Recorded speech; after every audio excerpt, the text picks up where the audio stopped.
couch. Doug, welcome back. Thank you very much. Nice to see you, Doug, from Ameriprise Financial.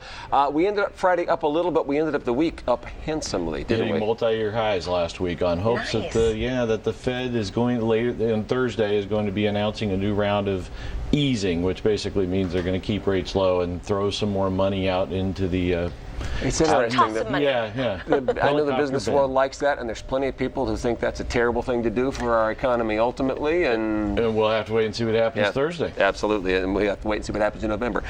So let's talk about the AIG. The government has a huge stake in this company, and this is one of our investments that's worked out pretty well, right? It has worked out very well, and the government has announced, the Treasury Department has announced that they're going to be selling another $18 billion worth of AIG, which will actually take the government stake down below 50% of AIG for the first time since the $180+ billion bailout back in 2010. And that stock's way above the price we need it to be to break even as an investor, right? Exactly. As opposed to like GM, where we're taking it in the shorts, aren't we? Yeah, we're taking one there. We're winning on one side, losing on another. Sounds like the investment world. All right, now the 2010 oil spill is also back in the media again with Wall Street. What's going on with BP? Back in the news again. BP has announced that they're nearing a sale of about $7 billion worth of assets.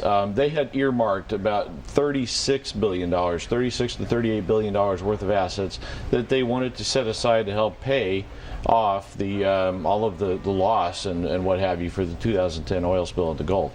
And so they reached a deal to sell about another $7 billion. So to date they've sold about $26 billion to help raise money to pay off all the problems that occurred. Okay, before you go, I'm thinking about getting a haircut. You know where I might get a free one? I don't know where you can get a free one, but you might take your grandkids there to JCPenney's. JCPenney's has announced they're going to keep a promotion permanent. It was a promotion that they ran to offer children free haircuts on Sundays. And so far they've cut over 1.6 million children's hair. Wow. So they've announced, hey, it's going pretty well. Let's keep it permanent. What? I mean, are they just figuring since the family's in on Sunday, they might buy a six-pack of underwear and a baseball bat? I mean, I think that's their game. They're going to buy something. It's luring families into the store. And kids' heads are little. It doesn't take too long to cut them as long as they sit still. Okay. Exactly. All right. What's coming up tomorrow?